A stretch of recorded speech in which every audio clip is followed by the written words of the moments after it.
GameSpot, a 4 out of 10, really? A 4? Alright, even though I'm a hardcore fan of No More Heroes, this game has always been a polarizing series because it's not even afraid to do things or be wild on its own. Like a 4 though? Alright, I think it's time to Bankai. Listen, I don't even know why I really did that. I'm gonna be straight up honest with you. No More Heroes might be the game of the year. This game is a love letter to not only No More Heroes fans, but fans of the action adventure hack and slash video type of games. This game, if anything, is literally a love letter to my channel and my brain. It's everything cool, everything clean, and with Travis Touchdown being one of the greatest video game protagonists of all time, this game is definitely a top 5 contender for Nintendo Switch. And legit, I'm gonna tell you why. In my little honest, you need to play No More Heroes 3, my little mini review. It's your boy Avataryaya. If you guys are enjoying today's video, hit the like button and subscribe. I'm tired of saying all that. Let's get right into the review because I'm excited, man. Let's go. The combat in No More Heroes is 100% more evolved than most of the series. This is one of the best looking mess, flashy, just oh my god, it's so orgasmic. Everything works, the combos are just snazzy, so much flair, and it's just so anime. Just look at this combo right quick with Travis.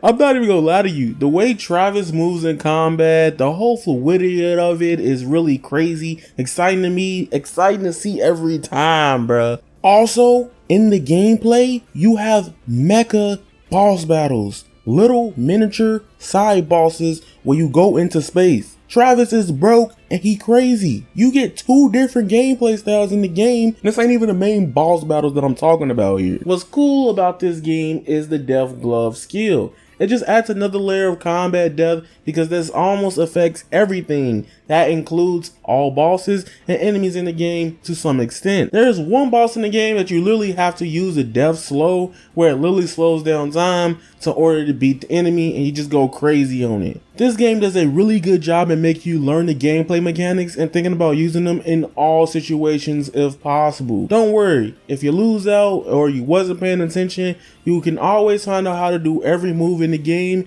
as well in the little lab, or aka tutorial room. Something that makes the combat flow even better is the added ability to jump attack in No More Heroes 3. You have 2 versions of this type of attack. Jump heavy, where if used for crowd control, where you can handle mob fights and all of those types of battles. Where you have jump light attack, where it pretty much homes you into the opponent you locked on last to. Makes it easier, 10 times easier to do combos before ever in the No More Heroes series. The way No More Heroes 3 works is to progress in the story, you have to earn money in order to join ranking battles. If you didn't know, the ranking battles are legit the crazy boss battles you get in the game. In No More Heroes 3, there are multiple ways to do this, however. Number 1, you do have to do some designated matches where they pretty much are enemy rushes or mini boss battles, but the better the score, the more Utopia coins, aka currency, you can earn. You can do all the designated matches, or you can also do mini games or sell items. Also, all the mini games in No More Heroes generally take less than 2 minutes. Some, if you're really good at it, can take you from 40 seconds to just 1 minute. And most of the mini games are super fun, super replayable. I have no problem doing them over and over again because they're just that fun and crazy. It's always a spin on the mini games with the No More Heroes series. The game is weeb as hell, and I kind of want to say it's mixed like Dante from Devil May Cry. You know what? Someone asked me to explain the story, but that would take me to a whole different level and deal with me spoiling it. So I'm gonna just do it like this. Imagine a little bit of Devil May Cry, but take the concept of Scott Pilgrim, however doing it jokingly and making it about assassinating people instead of evil exes you gotta kill. Yeah, that's pretty much how I could sum it up without context, but you got context. You get the point if you know what I'm talking about. No More Heroes 3 stays very close and true to its predecessors. Okay, not this game really, but the characters, the world, the environment are all really dynamic and good here. Seriously, No More Heroes 3 might have some of the most unique boss fights on how integral they are to the story, and No More Heroes caps the bar so high with this one. Also, the boss fights are so unique, they literally even sometimes tackle different genres or different video game styles with different references from very different places of media. They do a lot of that in No More Heroes 3. Check it. The game is developed by, I guess, Suda51, right? And then every time you get an email, he be making the joke of like everything aka 51. That's cute. That's just plugging your love. Go ahead and show your energy with your company. I love that. One boss in the game literally has you moving like Fatal Frame or Outlast. I don't like horror games, so I felt some type of way doing it. The reason why I cannot give No More Heroes 3 masterpiece for me, and it's one of the biggest problems with the game overall, is the frame rate. Like in a lot of areas that are not in combat, it can really be bad. However, it's not like the worst thing in the world. Like, you don't really get ugly video game frame rate where it will stop your game 100% of the time. Yeah, the frame rate is bad, but it's not like horrible. In some places, you could tell that it's just the way they want to animate some things. A lot of people have been complaining about that. However, I just feel like, it's whatever. I'm not really too annoyed with frame rate because it doesn't really affect the actual core gameplay when I'm trying to do something very important for me. You get what I'm saying?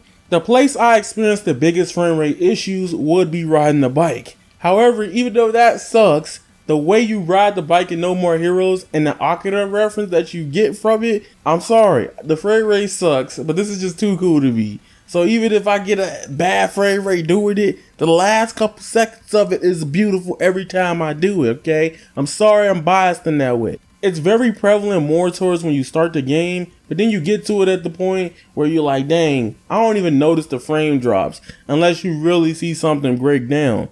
Knowing Suda51, they sometimes had this problem with these games, but I'm actually praising Suda51 at the same time because in combat, you rarely get frame drops. And that, to me, is the big bulk of No More Heroes' gameplay.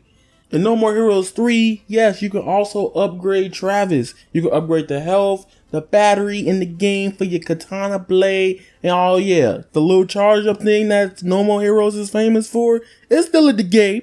You just gotta jerk the analog stick. That don't even sound alright. You gotta wiggle the analog stick to get it back. You can also buff the time and cooldown for the Death Glove activities. Also unlock new moves with Travis that do help out with the gameplay and the boss battles a lot. You get a lot of stuff. The more enemies you kill, the more WESN that you accumulate, that can all go to upgrading Travis touchdown overall. That being said, I think No More Heroes is a beautiful game. It is one of the best games of 2021. If you're not a No More Heroes fan, you might be like, what the hell is this? However, as a No More Heroes fan, this game is damn near a 10 out of 10.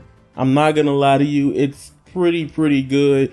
All the lore is there, the boss battles is there, and Jesus Christ, it is so fun. And that's all that comes down to me at the end of the day. It's crazy, it's fun, and it has very cool charm to it. And you really don't get that from me, in personal opinion, even playing all these other AAA games a lot. You get something special with No More Heroes 3. I'm not gonna lie to you, I would tell you to go buy this game. If you're too scared to spend the money on it, yada yada yada, I understand. However, No More Heroes 3 can be completed in almost 10 to 20 hours, maybe even less. So keep that in mind. If you are one of those people like, ugh, short games bad, I understand, I get it. You want to feel like if I buy a game, I want the bang for my buck. But the quality is here. Quality is in No More Heroes 3. I love this game a lot. It is definitely in my top 5 Nintendo Switch video games of all time. That being said, it's your boy Avataryaya. Follow me on Twitter at avataryayaTV_. You guys are golden, and that is raw. Squalla, peace, and I'm out. I've been the devil, I need me an arc in the heart. Am I breathing? I feel like time's right. Walking this bitch with a sound, but I want to let you rock it. I keep